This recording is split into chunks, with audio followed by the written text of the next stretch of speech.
Maybe Jody? You got it from Jody? Perhaps, yeah, we've been in this room together at least with something. Yeah. And remind me again what your business is. Now, I'm new. Your name? Yes, so it's my business. Very good. What I have is a name, barely. That's great. What are we calling it? New Way Eco-Friendly Store. I like it. So I'm going to be an e-commerce store, initially on Shopify. Gotcha. But they don't provide the products that I need. Okay. So I just found a new provider, distributor, Mm-hmm. and I'm working with that individual company and see how they can help me get my product at least presented on a website that's after I talk to that guy. Yeah, well, he's probably a more valuable resource today than I'm going to be. But, well, very cool. Well, I don't know what time it is. We got a few 11:24. minutes still. Oh, picture time, hold on. Early birds always get the first shots. I know that's right. Okay.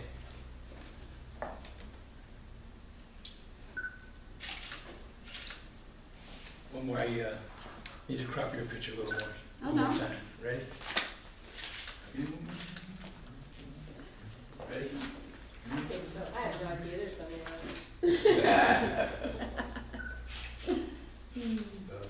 Got a gorgeous smile. It's a couple of everybody's got such a No, good look at smile. my hair then.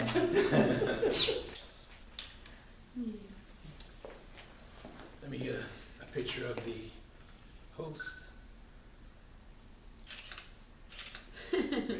Look like some loser on my phone. Oh, stop it. Alright.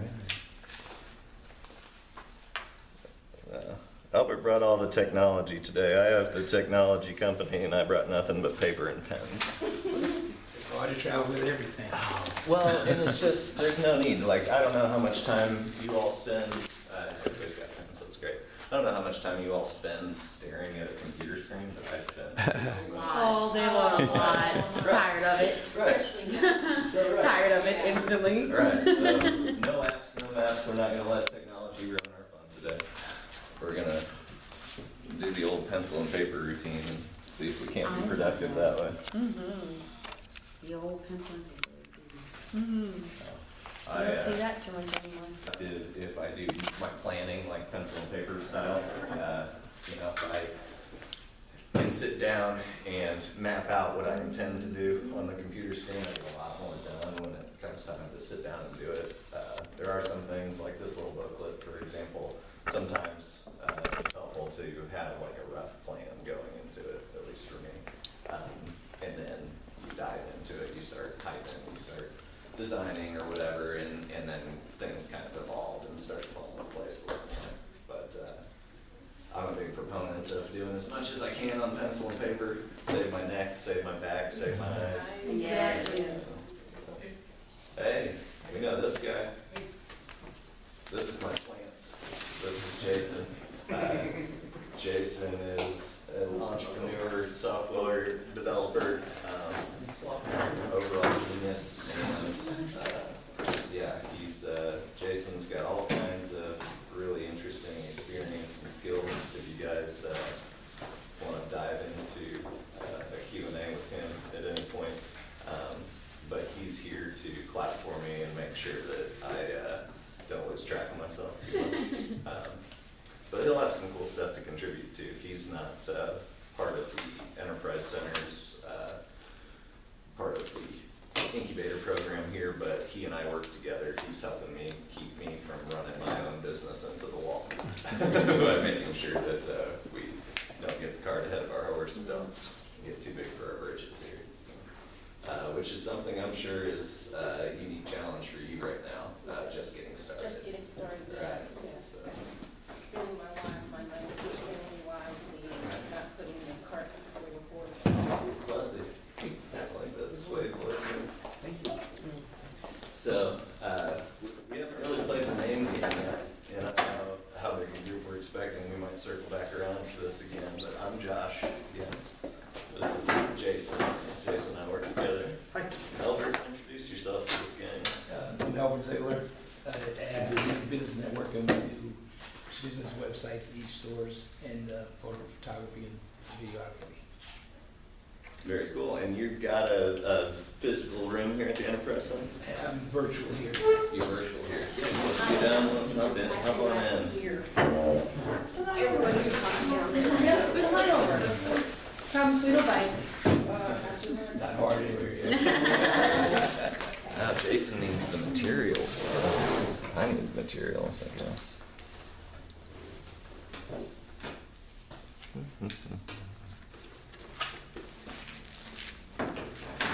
Thank you. You got a little fill in the blanker. So, we'll continue with the introductions here in a second, but what you're staring at, we got a little booklet that kind of outlines what we'll talk about today, and then the pieces that are stapled together, those are for you to fill in as you go throughout the process. I'll send virtual versions of these documents to you, so you can print them out and use them however you want. Feel free to share them with people who might find them helpful or whatever. But what we'll do as we get into this is we'll just go loosely, kind of step by step through the FOCUS method as a process that we can all use to help us make the best decisions moving forward as we continue to grow our businesses. And if you guys have questions along the way, this is a small enough group, we don't have to say them. So if everybody's cool with making this more of a discussion as opposed to like a classroom style training or whatever, I think that'll allow us to get deeper into what you guys are actually doing and how this applies directly to you as opposed to kind of this blanket understanding. So we know what Albert does, and we know he's virtual here. Do you have a physical location, or is your business entirely virtual? It's virtual. That's awesome. I have a home office, and now I have a virtual office here. Very cool. I use the facilities here where I have clients to meet with. Nice. Yeah, you and I are in the same boat. I've been working from home since before it was cool. So. Yeah, I've had brick and mortar before, so I don't want to go there again. Sure. Yeah. Absolutely, unless I make a lot of money. Sure. Yeah. Overhead is, can be a huge encumbrance to growth for people. Just to get enough momentum to get beyond the month to month or week to week bill pay you got to take care of is a challenge. So the U.S. Health ladies that we have here, who's who? My name's Nia. Hi, Nia. Yes, I am with U.S. Health, so we do offer health coverage for families, individuals, Businesses. small businesses, local. Those are my people. Very But as of right now, I am licensed and certified in 7 different states, so I am able to, shop around for whatever plan, whether that's private or marketplace, once that opens up again. But yes. Gotcha. Yes, but we do have access to both sides. Very good. And your My name? name's Serena Aguirre, and I also work with U.S. Health Advisors. Sure. And we do, like she said, individuals, small businesses, families. We Do you two have the same role in your business? Yeah. Gotcha. So Yeah. you're both independent agents or Yes. advisors? Gotcha. Yep, we just like to do a lot of networking in pairs, so, little Bonnie and Clyde action over here. Get that. But when it does come down to it, we do have our own businesses, but there's a lot that we do together. I gotcha. Yes. So the way your businesses are set up, you each have an individual company and Yes, we're individually operated on our own. Gotcha. And you have like state licenses or whatever's required to sell the product, but you're also like a licensed vendor to carry that U.S. Health banner. Exactly. Yeah, that makes Yeah. perfect sense. Welcome, my friend. How's it going? Good, how you doing? Doing well. Thanks for being here. We got a small group today, so we're getting personal. Give these to you here. Get you a pen also. And we're just going around the table right now, introducing ourselves and talking a little bit about our businesses and where we are with them.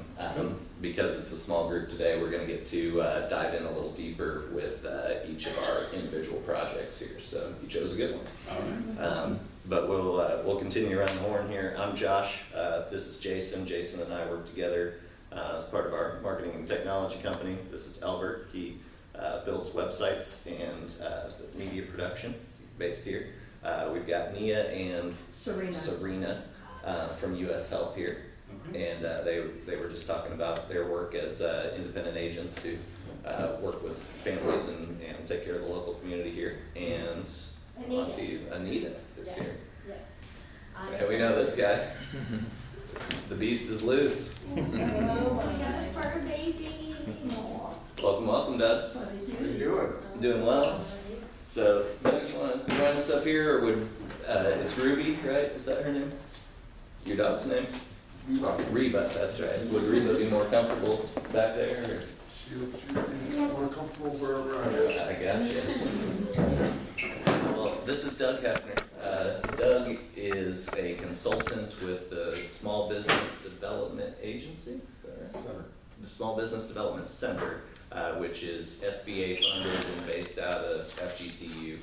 And he is here, actually based out of the Enterprise Center a couple of days a week, and provides free resources for anybody within the community. So if you through the Enterprise Center, correct me if I'm wrong, Doug, but you could schedule an appointment to meet with Doug. He can review your business, and he can tell you whether or not he might be able to help guide you throughout the process. And if that makes sense to everybody, then the SBA will actually pay to have Doug here as a consultant to your business. And you know, for coming from my personal perspective, that's one of the most valuable assets you can have, is someone who has the kind of experience and understanding that Doug does in your corner to answer questions without you having to pay $250 to $750 an hour for it. So, But if you still want to pay me for that, that's right, He's not gonna turn down that money. Right, we're all in business to make money, but I also, for me, business is about the lifestyle. I run my own company because I'm trying to win the daily war against the job. Oh, you know? yeah. I'm trying to, take care of myself and my family and set myself up for retirement, while at the same time having the kind of flexibility I want and need to live the kind of life I want. So that's easier said than done for different people depending on their industry. Everybody's got different goals, but I think the goal here at this table is everybody wants to make money without losing their minds in the process, without losing their health in the process. So that's what we're going to try to figure out today, try and get everybody a little closer to that. Anita, tell the group about your eco-friendly store that's in the works here. Well, I can't tell you too much, without you signing a, confidentiality statement, but, Sure. It is a new business that I'm starting, and looking for a website designer, and I have a new eco-friendly store that I got through Shopify, that's where I was going to go. Sure. And the provider of the products, who can take my product from their site to Shopify, no longer does what I wanted to be able to do for my product. I'm also an artist and a photographer, so I want to put my photography and my, work on stuff. Sure. And so now I'm in the process of looking for another producer and distributor outside of Shopify. Gotcha. Yeah. And this is a brand new endeavor for you, so you're still pre-revenue at this point, Oh right? my goodness, I'm free everything. Sure. Well, and we all were there, right? Yeah. Everybody in this room has been there. So, Yes. how long have you two been selling insurance? She actually started prior to me. I got into the office at about mid-July. Okay. So I'm not even at my year mark, but I Sure. did not want to wait to hit the ground running and Sure. to get going. So yeah, we go to as many networking events and, meetups face to face that we can, just to, let Get everyone know, ourselves out. especially like, Sure. oh, that's Nia. She has something that I need. And here I am. Perfect. So yeah. And Serena, how long I'll have you be been a year doing in March. it? Gotcha. So did you both have careers before this? Or? Yeah. I gotcha. So anything related to insurance or what you're doing? No. I did, years ago, I did do mortgages. Gotcha. That was before the big housing bust. Sure. Then after that, that didn't work so well. Gotcha. And Albert, how long have you been in business? I've been with the Easy Business Network since 2019. Okay, very cool. And you talked about having a career prior to that too, and businesses even prior to that. Yeah, I was in the auto collision business. I gotcha. I owned auto body shops, detail shops, and used car lot. Very good. And that was a brick and mortar that especially when that 2008 thing came down, it made it real hard to sell a car. It did. They rescinded all It was hard to do a lot of yeah, things. credit and stuff. So Wow. I backed down to just the two businesses, and then eventually my dream was always to get out of that business. It used to be a great cash business, but now it's a heavily regulated business. I understand. And the VA gave me the opportunity to go back to school, and I sold those businesses, went back to college, and got my degree in websites and digital design. Good for you for continuing your dreams. That's awesome. Good for you for successfully exiting a business or two. Yeah. Yeah, I was one of the oldest guys in the class. That's I okay. graduated when I was like 56 when I graduated college. That's awesome. That's okay. I love it. You did it though. It's all that matters. Right. Yes. And you bring up a good point too.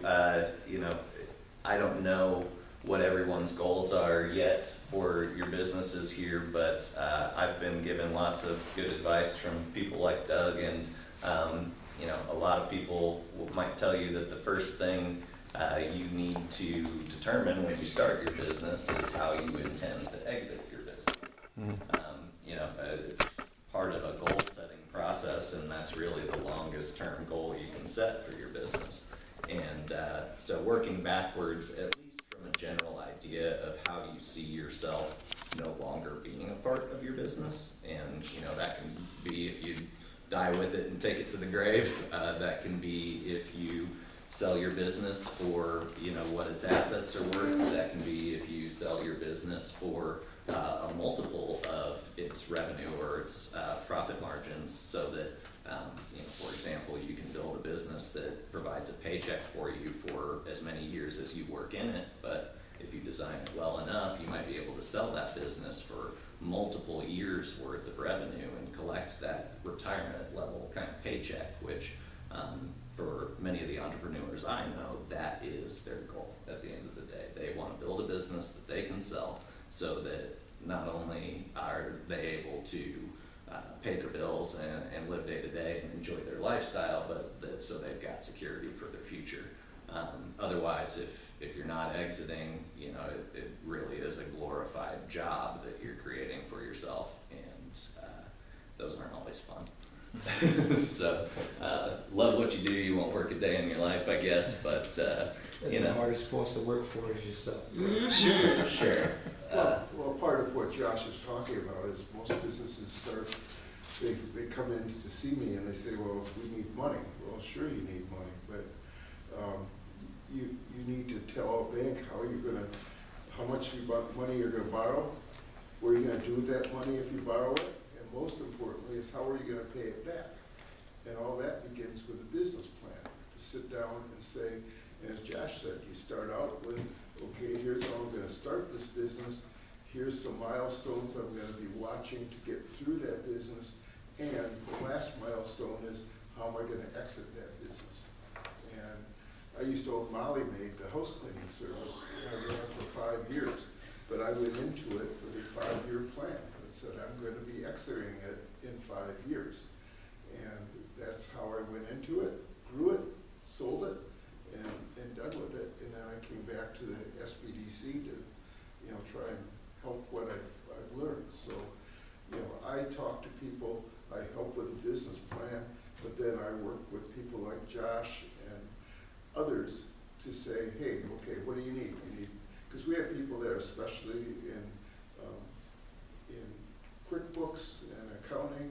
We have people who are specialists in marketing, social media, government contracts, all sorts of different disciplines. And they're all the same as me. They're at no cost to you.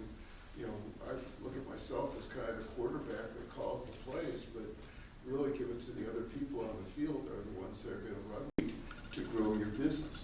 And we find that through some studies that we do that 80% of the businesses that start working with the SBDC are more likely to succeed than businesses that don't come to us. And That's an awesome statistic. No doubt. And nationally, that's a national company. yes, yep. So we, you know, we're there to help you. And you know, what I find, a lot of people walk in, and they walk in one time, and they think they know it all, and I don't see them again. Well, you know, the people who come in every week or every 2 weeks or once a month that I meet with, those are the ones that are becoming very, very successful in what they do. So, And Doug, why don't you share with the group what you were able to accomplish in that 5 years between when you entered and exited that company? well, Molly Maid had been down here in Fort Myers area for about 9 years prior to when I purchased it. The revenues when I bought it were about $125,000 a year in revenue. Nice. So it wasn't a brand new, wasn't a startup, but, you know, I felt that the market down here in Fort Myers was very much open and that I could grow it. So I took that $125,000 and had 3 employees, and when I sold it 5 years later, it was doing over $1 million a year. I had 35 employees, I had 15 cars on the street every day cleaning houses. Wow. So it was just getting there and, you know, putting your head to it and going after it. So let's do the math on that real quick. You take $1 million, you divide that by 125, you're looking at 8 times what your business was doing originally in 5 years that you had taken it on. So in 9 years of existence, leading up to that, it went from 0 to 125. In Doug's 5 years, it went from 125 to $1 million, and ultimately 8 times what your revenue was, what his revenue was. And It all started with the business plan. Because that's, you know, you can't go to a bank and get money unless you have a good plan that lets them know how they're gonna get paid back. Because if you just go in and say, I wanna start this business, I won't say they'll laugh at you, but you're never gonna get the loan that you want. Now, I'm sorry, can I ask a silly question? What does an ideal business plan consist of? I've got a template that I could share with you, but it's, why are you starting a business? What problem are you solving? You've got to have a problem around to solve. Okay. you can sit anywhere you want, pull up a chair, we can. Who are your customers? And what are your markets that you're going after? What are what we call the low-hanging fruit or the early adapters? Who are the people that are more likely than not to jump on board and say, yeah, I want this product? Then we start looking at, like I say, milestones. For some people, the milestone is opening the doors of the business. If it's a startup, you got to open the doors of the business. Or it might be getting a loan to help you open the doors of the business. And then it starts going through, what's the cost structure for your business? And how are you going to be able to put that together? And then how are you going to turn that into a profit? Those are the highlights, and there's more to it than that. I've got a simple template that, helps you go through each of those little areas and write it down, and then we talk through it and see if that's really feasible, or is it, I play devil's advocate. You may not always like what you hear from me, but you're going to hear the truth from me. And then at the end, we'll take that and start writing a Word document that is a business plan that you can present to a financial institution. And when Doug says he has a simple template, what he means is it's one side of an 8.5 by 11 sheet of paper that has maybe 7 boxes on it, and So it's really a simple template. Yeah, the business planning canvas, is that what you call it? Lean canvas. Lean canvas. And anyway, I've gone through the process that Doug uses to explain how to use that resource and fill it out. So it's a one-page sheet. Doug walks you through all the questions you need to ask yourself to fill in those blanks, and helps you determine whether or not that overarching plan is feasible. And then that leads into the process that we're really going to talk about today, which is, okay, this is the cat we're going to skin. How are we going to skin this cat? There's more than one way here. So just to catch you up real quick. Sorry. No problem at all. We're really glad you're here. I'm Josh, by the way. Hi Josh, I met you when we had a meeting. Right, it's great to see you again. Remind me your name. Charlene. Charlene. So, Charlene, we're not quite finished with the little roundtable introductions here, but just to catch you up, I'm Josh. This is Jason. He and I work in marketing and technology together.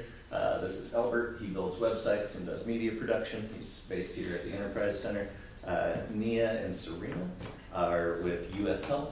They sell insurance here in the local market to individuals and families. This is Anita. She's got an eco-friendly e-commerce store that's a startup for her. And this is Doug. Doug is with the Small Business Development Center. Do you know Doug? Yes, I do. Awesome. So you know why Doug's here, and Yes. you're probably really glad. And so now you two are still to introduce yourselves, though. So go ahead. Well, my name's Todd Nemick. I roast and sell coffee. Cool. Been in business full-time officially since 2007. Started roasting in my garage in 2004. I was in the mortgage business and everything. So you understand I was it. either gonna take my sailboat and leave or go full-time in the roasting. That's what I did. Sell mostly online, roast to order. Do have a mobile coffee type unit that I take to farmers markets and such. Just wanting to expand, turn my business that I moved, I started in St. Pete downtown, and had a place on Central Avenue and a warehouse in the warehouse district back there. And about 11 years ago, got married, had a kid, and my wife wanted a flower farm. It's my business. And so I bought a flower farm, and moved my roastery to the farm. About 5 years ago, she left, so now I have a farm. I'm not a farm. So, you know, looking to move that, looking to move myself. Just kind of take this business and turn it into a company where I no longer have to be in the production and the management and daily operations. Very We'll cool. focus on sourcing coffee. Well, and that's an important point. I'm stealing this from some smarter people than me, but what kind of drives my understanding of the kind of shift you're talking about in a business is thinking about it in kind of a pyramidal fashion. You can, at the base of your business, be working in it, and on the other side of that, be working on it. And both of those jobs are effectively full-time jobs for someone who is growing or running a company. To move beyond that, you really need to be above your business at the top of that pyramid. And to do that, generally, the kind of advice you get from experts is to document processes, institute those processes first and foremost, document those processes, start moving them into the hands or the responsibility of someone else. And then that creates the opportunity for you to at least change the role that you play in your business or exit your business and hopefully enjoy the process a lot more. Right. Where is your flower farm? It's an Arcadia. Okay. It's not a flower farm. Not a flower farm. I haven't grown anything since. Gotcha. Well, Maintenance nightmare. So, I can imagine it's a lot of work. Were you involved in that business as well? peripherally, I was a front labor. Gotcha. I Sure. drove a tractor. Sure. Hey, sunshine, man. It was, it was I don't want to call it a hobby business. It never made money. Sure. It drained a lot of money. Sure. A lot of businesses do drain a lot of money until they reach that tipping point. So, This one got abandoned. sure. Sure. Had your wife at the time been in a business before for him? No, she had a master, huh? You did it out of love. Sure. Yeah. Sure. But I got two beautiful kids out of it. That's awesome. But they go to school in Babcock Ranch, so it's a hour and a half round trip drive for me to take them to school. So Gotcha. built a house out there. That's awesome. Babcock's a really nice community. Good for you guys. They've been there since the school started, so I watched that place grow. Yeah, that's awesome. Well, very cool. We'll we had talked about earlier before everybody got here, just the importance of not getting caught up in the demand really to invest so much screen time in your business. You know, I run a marketing and technology company, and I didn't show up with any technology. Albert's the one that brought the cameras and stuff. Right. But you know, it's important to get some sunshine and try to you know, do something that maybe you can find reward in, maybe you can make progress in your business and without having to put in that screen time. You know, I know you're selling online. I'm sure there's a lot more. One day, and it's, you know, what you're talking about, two different roles. One day I'm roasting, packing, and shipping, and Right. the next day that gets shut down while I, you know, in front of a computer, Right. in order, trying to develop website. Do you like doing that kind of thing? I mean, maybe 15 years ago I did. Sure. It's just become a drag. Right. You know? No, I mean, that's, you know, that's a part of the business. I want somebody else to. Sure. take on. Right, and the less of that kind of thing you had to do, the better. Right. Okay. Well, that's definitely, I think, the goal for today is to kind of help people think about their business in a way that they can be focused on the parts of the business that they find most rewarding. And that's a twofold kind of thing, right? That has to do with making money, that also has to do with enjoying the work that you do. And, you know, at the end of the day, the way you spend your time is really what determines whether or not you enjoy what you're doing. And so, you know, money's great. Some businesses have huge upside opportunities. Some businesses are, you know, labor of love kind of thing that may only ever make one person's paycheck worth of revenue. But, you know, if we love what we're doing and we have the time so that we don't feel like we're working in the business in ways that create stress, that create unhappiness, then, you know, we're making progress. Even if we're not driving up profitability necessarily, the idea of this double bottom line of where both the people and the profit are the goals of the business as far as, you know, producing those kinds of rewards. So. When you're putting together a business plan, one of the top questions of it is, what's your unique value proposition?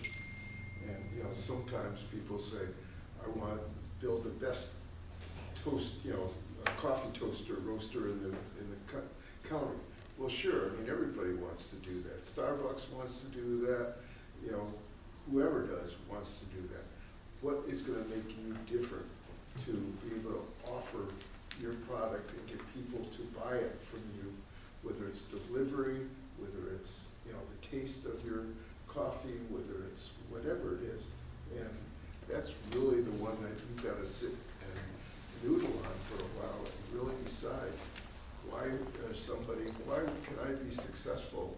Because there aren't too many you know, products out there that haven't been invented or haven't been sold or haven't been pushed out on the marketplace. Some succeed, some fail, but, you know, think of what's going to make you that unique differentiator in the marketplace that's going to make people want to buy from you.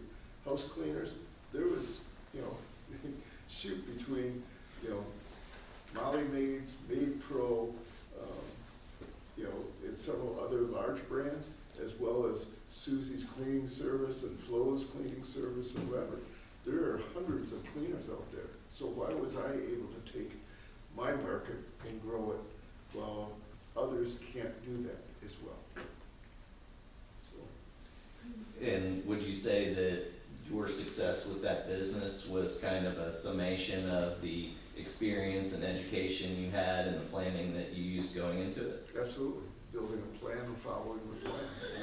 And a plan is a living document. You know, just because you write a plan today doesn't mean that, you know, you're going to stick with that plan for the next 5 years. You may go in with this plan and 3 months into it say, geez, the demand for my product is coming from over here. Okay, I've got to do something with that. So, you know, we can make left turns and right turns and whatever. I mean, anybody that lives down here with the drivers, you know what some of these people make left turns and right turns. So, but seriously, I mean, you got to be willing to move and to adjust. But at least you start out with, here's my focus, and stay to that focus. until the focus turns out to be the wrong focus, and then we'll adjust to it. And, you know, as far as using I used the SBDC when I bought Molly Maid, actually before I even when I decided to buy a business and hadn't decided on Molly Maid, so I used the SBDC to help me whittle down all the different opportunities that I had and why some would work down here and why some won't. I mean, it's great to have someone on the other side of the desk that says, hey, you're right, you know, that would be a great business down here. Have you thought about this? You know, some of them have high overhead, which back then we had a lot of snowbirds. And, you know, when the summer's coming, if you've got like some of these restaurants down here, that's why they fail. They build these big, elaborate restaurants. Well, that's great. 6 months out of the year, they're busier than heck. The other 6 months out of the year, but guess what? They're still paying the same overhead on that, and that's why they fail. And so, you know, think through some of those types of things. And with Molly Maid, I figured that I could do it, but then, you know, I used the SBDC when I bought Molly Maid, when I went through with Molly Maid, and the SBDC went through the whole 5 years together. And then when I got ready to sell it, they helped me value my business, which was a whole lot different than what a business broker, because business broker is like a realtor. They don't get paid unless they sell the business. So you want to get the best dollar that you can for your business, not necessarily what a broker says I can sell it for, because there ended up being about a 30% difference between what the broker said I would get for that business and what I ended up selling it for.